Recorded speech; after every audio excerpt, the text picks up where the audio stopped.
देश में प्रस्तावित नई टाउनशिप नीति को लेकर बड़ी खबर आपको बता दें। जिस कमेटी ने नीति का प्रारूप किया था तैयार, वो कमेटी आपत्ति सुझाव का निस्तारण कर प्रारूप करेगी फाइनल। और आपको बता दें कि नई नीति में फेज वाइज डेवलपमेंट का प्रस्तावित है प्रावधान। शहर के किसी भी हिस्से में टाउनशिप विकास की नहीं दी जाएगी मंजूरी। निकाय की अधिकृत कमेटी करेगी चरणबद्ध विकास के लिए क्षेत्र चिन्हित, और ये कमेटी नगरीकरण योग्य सीमा में क्षेत्रों को चिन्हित करेगी। इन्हीं चिन्हित क्षेत्रों में दी जा सकेगी टाउनशिप विकास की मंजूरी। जब इस क्षेत्र में 75% एरिया का आउट प्लान हो जाएगा मंजूर, तब उसी दिशा में टाउनशिप विकास के लिए अगला क्षेत्र जो है वो खोला जाएगा। पेयजल और विद्युत आपूर्ति की उपलब्धता, संभावना, मास्टर प्लान, रोड नेटवर्क, मौजूदा एरिया से नजदीकी क्षेत्र की विकास क्षमता और अन्य कारकों के आधार पर चरणबद्ध विकास के लिए क्षेत्र का यहाँ पर चयन होगा। इसी खबर पर विस्तार से जानकारी लेंगे हमारे एसोसिएट एडिटर अभिषेक श्रीवास्तव हमारे साथ जुड़ गए हैं। अभिषेक, अगर एरिया की बात करें पहले, क्योंकि एरिया को लेकर भी कई तरह के सवाल, और फिर नेटवर्क की बात करें तो कई तरह के सवाल नेटवर्क को लेकर भी, ऐसे में किस तरह से विकास होगी और क्षेत्र की विकास क्षमता और जो अन्य कारक है उसको लेकर ये कितना ज्यादा महत्वपूर्ण माना जा रहा है, जो ये कमेटी और जो ये प्रारूप तैयार हुआ है? देखिए हिंदू, ये पूरा जो मामला ये नई टाउनशिप नीति को लेकर है, और जिस कमेटी ने इसका प्रारूप तैयार किया था उसी को ये जिम्मेदारी दी गई है कि जितने भी आपत्ति और सुझाव आए हैं, करीब 350 से ज्यादा आपत्ति और सुझाव आए हैं, उनका ये जो कमेटी है उनका परीक्षण करेगी और उनमें देखेगी कि जो अगर आपत्ति सुझाव कुछ ऐसे हैं जिनके कारण जो प्रारूप है उसमें संशोधन किया जाना है, तो वो संशोधन भी प्रस्तावित करेगी और उसको फाइनल करके सरकार को भेजेगी।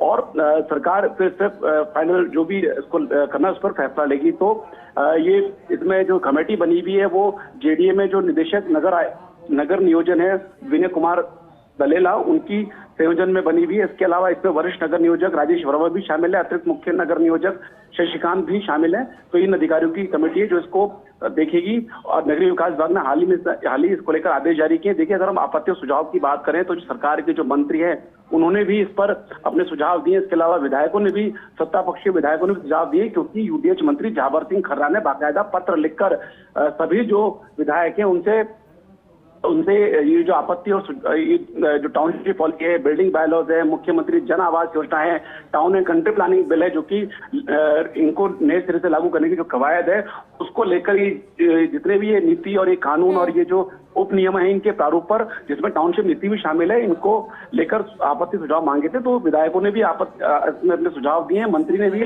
अपने सुझाव दिए हैं। इसके अलावा जो टोडार है, township developer association of Rajasthan, और क्रेडाई राजस्थान जो कि विकासकर्ताओं का संगठन है, इन्होंने भी अपने सुझाव दिए। इन विकासकर्ताओं का ये कहना है कि जो मौजूदा नीति है उसी को ही लागू रखा जाए। अगर उसमें कुछ संशोधन किए जा सकते हैं तो किए जाए, लेकिन नई नीति नहीं लाई जाए। तो इस तरह से सबके अपने अपने आपत्ति और सुझाव हैं जिनका ये कमेटी मंथन करेगी, परीक्षण करेगी और उसके बाद फाइनल प्रारूप सरकार को भेजेगी। अगर प्रस्तावित संशोधनों की बात, अगर प्रस्तावित प्रावधानों की बात करें जो कि बहुत इंपॉर्टेंट है, जैसा आपने बताया कि जो फेज वाइज डेवलपमेंट है उसका इस प्रावधान किया गया। अगर ये प्रावधान लागू होता है तो प्रदेश में ऐसा पहली बार होगा कि जब फेज वाइज डेवलपमेंट किया जाएगा, मतलब कोई भी डेवलपर शहर में कहीं पर भी अपनी मनमर्जी से कोई टाउनशिप नहीं ला सकेगा। उस जो जेडीए की तरफ से डिसाइड किया जाएगा, जो एरिया आइडेंटिफाई किया जाएगा, जो एरिया आइडेंटिफाई किया जाएगा तो उसके आधार क्या होंगे वो भी है कि पेयजल की उपलब्धता कितनी है, पानी की उपलब्धता, बिजली की उपलब्धता कितनी है, अन्य इंफ्रास्ट्रक्चर वहां पर कितना है, इसके अलावा शहर से नजदीकी कितनी है, उसकी कनेक्टिविटी क्या है, इसके तमाम कारकों के आधार पर क्षेत्र का निर्धारण होगा। और जब ये क्षेत्र 75% डेवलप हो जाएगा तो उसके बाद इसी दिशा में अगला क्षेत्र चिन्हित किया जाएगा। और लेकिन जो इंटीग्रेटेड टाउनशिप है, इंटीग्रेटेड रेजिडेंशियल टाउनशिप का प्रावधान भी इस नई टाउनशिप नीति में किया गया है। अगर इंटीग्रेटेड टाउनशिप लाई जाती है तो उस पर यह फेज वाइज डेवलपमेंट की बाध्यता लागू नहीं होगी।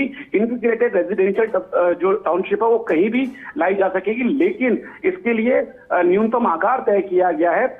जैसे जयपुर की अगर हम बात करें तो वहां पे 40 हेक्टेयर से कम में जो इंटीग्रेटेड टाउनशिप है वो नहीं आ सकेगी। इसके अलावा अगर हम बात करें तो जो टाउनशिप है उसका रेगुलर मेंटेनेंस रहे, उसमें जो सभी विकास कार्य कराए जाएं, तो उसमें ये प्रावधान भी रखा गया है कि करीब 2.5% भूखंड संबंधित निकाय में रिजर्व रखे जाएंगे, आरक्षित रिजर्व उसके पास ही उसका मालिकाना हक होगा, और जो विकास करता है वो उस टाउनशिप का 7 साल तक मेंटेनेंस करेगा। अगर मेंटेनेंस में कहीं कोई कमी रहती है, प्रॉपर मेंटेनेंस नहीं किया जाता है, कोई दिक्कत आती है, तो जो संबंधित निकाय इन 2.5% भूखंडों के बेचान से जो राशि आएगी उससे टाउनशिप का मेंटेन करेगा। और दूसरी तरफ अगर डेवलपर अच्छे तरीके से मेंटेन करता है तो 7 साल बाद निकाय इस 2.5% भूखंडों को विकासकर्ता को समर्पित कर देगा। और जो टाउनशिप, इंटीग्रेटेड टाउनशिप की हम बात कर रहे थे, तो इंटीग्रेटेड टाउनशिप में भी जो ग्रुप हाउसिंग के लिए भी बाध्यता रखी गई है कि अगर आप टाउनशिप लेकर आएंगे तो आपको उस टाउनशिप एरिया के सर्टेन एरिया में ग्रुप हाउसिंग डेवलप करनी पड़ेगी। जैसे जयपुर जैसे शहर की अगर हम बात करें तो वहां पर प्रावधान 40% का किया गया है। बिल्कुल अभिषेक जी, और ये बहुत महत्वपूर्ण प्रारूप है भी, और देखने वाली बात होगी कि किस तरह से आगे की कार्यप्रणाली रहने वाली होगी। बहुत शुक्रिया, आगे बढ़ेंगे, कोटा की बात कर